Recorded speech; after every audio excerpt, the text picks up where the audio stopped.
Assalamualaikum my dear students. I hope you all are doing well. In our first lecture we discussed chemistry grade 9 chapter 1 MCQ number 1 to 5. Today we will discuss MCQ number 6 to 10 with conceptual understandings.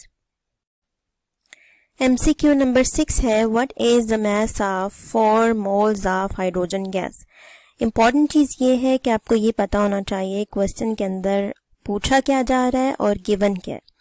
आपको question में given है एक तो hydrogen gas के moles, एक तो आपको moles given है. सेकेंडली आपको गिवन है हाइड्रोजन गैस जिसका फार्मूला होता है H2. अगर फार्मूला पता है हमें तो उसका मैस भी पता हो, क्योंकि एक हाइड्रोजन का मैस कितना होता है 1.008, तो 2 का कितना होगा 2.016. ठीक हो गया. अब आप इसको दो तरह से सॉल्व कर सकते हो. एक तो जो फार्मूला मैंने आपको फर्स्ट लेक्चर में बताया था वो क्या था, moles is equal to mass in grams divided by molar mass. Molar mass. इस फार्मूला में आपने क्या करना है, वैल्यूज को पुट कर देना है. मोल्स आपके पास गिवन है 4, वो आप किधर पुट कर दोगे. मैस इन ग्राम ये चीज़ आपने सॉल्व करनी, फाइंड आउट करनी है. और मोलर मैस ये 2.016 यहाँ पर आ जाएगा. ये वैल्यूज़ को पुट कर लो. फिर यहाँ पर ये मोलर मैस दूसरी तरफ जाकर मल्टीप्लाई हो जाएगा मोल्स के साथ, तो 4 मल्टीप्लाइड बाय 2.016. ठीक है, तो ये आ जाएगा 8.064 ग्राम्स. सेकेंड इसका मेथड क्या है, एक और मेथड से आप सॉल्व कर सकते हो. सेकेंड मेथड ये है कि अगर 1 मोल ऑफ हाइड्रोजन गैस का मैस कितना है 2.016 ग्राम्स इतना है, तो 4 मोल्स ऑफ हाइड्रोजन गैस का मैस कितना होगा. ऑब्वियसली आपने क्या करना है 2.016 मल्टीप्लाइड बाय 4 करना है, तो आपके पास आंसर क्या आ जाएगा 8.064 ग्राम्स. आप इसका भी स्क्रीनशॉट ले लो. और पहले जो आपको मैंने करवाया moles is equal to mass over molar mass, उसका भी स्क्रीनशॉट ले लो. दोनों मेथड ठीक हैं और जो भी आपको इजी लगे आप उससे सॉल्व कर सकते हो. उसके बाद है MCQ नंबर 7. MCQ नंबर 7 है what is the mass of carbon present in 44 grams of carbon dioxide. ठीक है. Students, look at MCQ number 7. What is the mass of carbon present in 44 grams of carbon dioxide?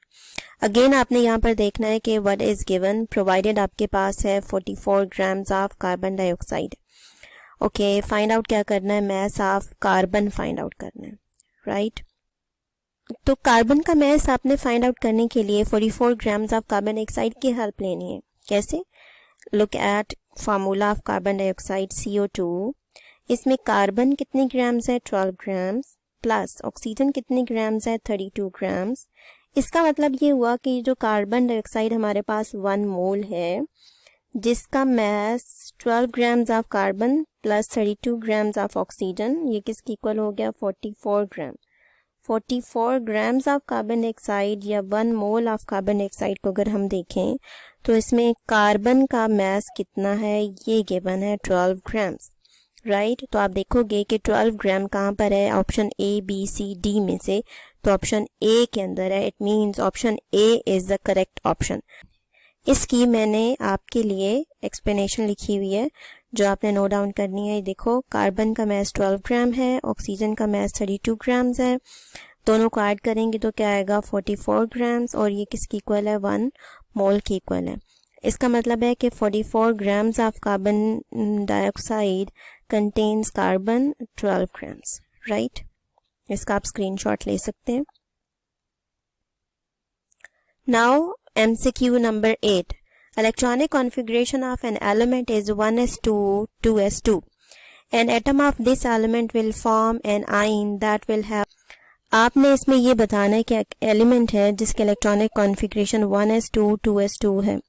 1s2 2s2 electronic configuration एक element की है. और वो element कोई आइन बनाता है, राइट। अब हमें पता है कि आइन दो तरह के होते हैं, पॉजिटिव चार्ज वाले आइंस को हम बोलते हैं कैटाइंस, और नेगेटिव चार्ज वाले आइंस को बोलते हैं, जिनका चार्ज नेगेटिव होता है, उनको बोलते हैं एन आइन, राइट। अब आपने सबसे पहले ये देखना है कि ये जो इलेक्ट्रॉनिक कॉन्फ़िगरेशन है ये हमें बता रही है कि कोई ऐसा एलिमेंट है जिसके वैलेंस शेल में 2 इलेक्ट्रॉन्स हैं। इसका मतलब है ये ग्रुप 2A से बिलोंग करता है, क्योंकि ये 2 इलेक्ट्रॉन्स हमें क्या बता रहे हैं, 2A से एलिमेंट बिलोंग करता है। तो 2 + 2 इसका मतलब है एटॉमिक नंबर तो उस एलिमेंट का 4 है ना। तो कौन सा एलिमेंट है जिसका एटॉमिक नंबर 4 है, वो है बेरिलियम, राइट। बेरिलियम के पहले शेल में 2 इलेक्ट्रॉन्स होते हैं और दूसरे में 2 होते हैं। जब ये मेटल दोनों इलेक्ट्रॉन को वैलेंस दोनों इलेक्ट्रॉन्स को लूज कर देगी तो इसके रिजल्ट में लॉस ऑफ इलेक्ट्रॉन के रिजल्ट में इसके ऊपर क्या चार्ज आएगा, पॉजिटिव। और कितने इलेक्ट्रॉन्स लूज करने की वजह से आया है, 2 इलेक्ट्रॉन की वजह से, तो +2 का ही इस पर चार्ज होगा। तो अब +2 आपको कहां पर नजर आ रहा है, option A, B, C, D में, ऑप्शन B में। इसका मतलब है correct answer is option B। इसकी एक्सप्लेनेशन ये मैंने आप लोगों के लिए लिखी हुई है कि इलेक्ट्रॉनिक कॉन्फ़िगरेशन एक एलिमेंट है जिसके इलेक्ट्रॉनिक कॉन्फ़िगरेशन क्या है, 1s2 2s2। ये हमें बताता है कि जो एलिमेंट है वो बेरिलियम है, ये ग्रुप 2A से बिलोंग करता है। जब ये 2 इलेक्ट्रॉन लूज करता है तो इसके ऊपर +2 का चार्ज आता है। और कैसे आता है ये क्वेश्चन भी लिखी हुई है, आपने इसका स्क्रीनशॉट ले लेना है ताकि आपको याद करते हुए आसानी हो। अब चलते हैं MCQ नंबर 9 की तरफ। इसमें ये बताया गया है कि which term is the same for 1 mole of oxygen and 1 mole of carbon, 1 mole of water. आपको यहाँ पर 1 मोल ऑफ ऑक्सीजन गिवन है और 1 मोल ऑफ वाटर। हमें पता है कि किसी भी एटम की बात हो, किसी एलिमेंट की बात हो, किसी मॉलिक्यूल की बात हो, कंपाउंड की बात हो या आयन की बात हो, उनके मैसेज तो अलग अलग हो सकते हैं, लेकिन उनमें जो number of atom, number of molecules, number of ions, ठीक है, नंबर ऑफ जो पार्टिकल्स हैं वो सेम रहते हैं। जो हमें किसने बताया था, एवोगैड्रोस ने बताया था, और वो एवोगैड्रोस नंबर के ही इक्वल होते हैं। और क्या है, 6.022 × 10⁻23। अब अगर 1 मोल किसी भी चीज का हो, 1 मोल एटम का, एलिमेंट का, कंपाउंड का, आयनिक कंपाउंड का, आयन का, किसी भी चीज का हो, तो उसमें जो नंबर ऑफ पार्टिकल्स हैं जो दैट इज एवोगैड्रोस नंबर, और वो विल रिमेन फिक्स। अब 1 मोल ऑफ ऑक्सीजन गैस है और 1 मोल ऑफ वाटर है, तो क्या इनमें वॉल्यूम सेम है? नो। मैस सेम है? नो। दोनों का डिफरेंट है। ऑक्सीजन का 32 ग्राम्स होगा और वाटर का 18 ग्राम्स। क्या इनमें एटम सेम है, मॉलिक्यूल सेम है? तो इनमें नंबर ऑफ मॉलिक्यूल सेम है, क्योंकि ऑक्सीजन भी मॉलिक्यूल है और वाटर भी मॉलिक्यूल है। तो आपने क्या बताना है, इसमें number of molecules will remain same, that is correct answer is option D. इसकी मैंने आप लोगों के लिए एक्सप्लेनेशन लिखी हुई है कि 1 मोल ऑफ जो मोलेकुलर सब्सटेंस होता है उसमें नंबर ऑफ मॉलिक्यूल सेम होते हैं। 1 मोल ऑफ ऑक्सीजन गैस में भी 6.022 × 10⁻23 मॉलिक्यूल्स हैं। 1 मोल ऑफ वाटर में भी 6.022 × 10⁻23 मॉलिक्यूल्स हैं। ठीक है, तो this is explanation of MCQ number 9। Now look at MCQ number 10। MCQ number 10 में ये गिवन है कि if 1 mole of carbon contains X atoms, what is the number of atoms contained in 12 grams of magnesium?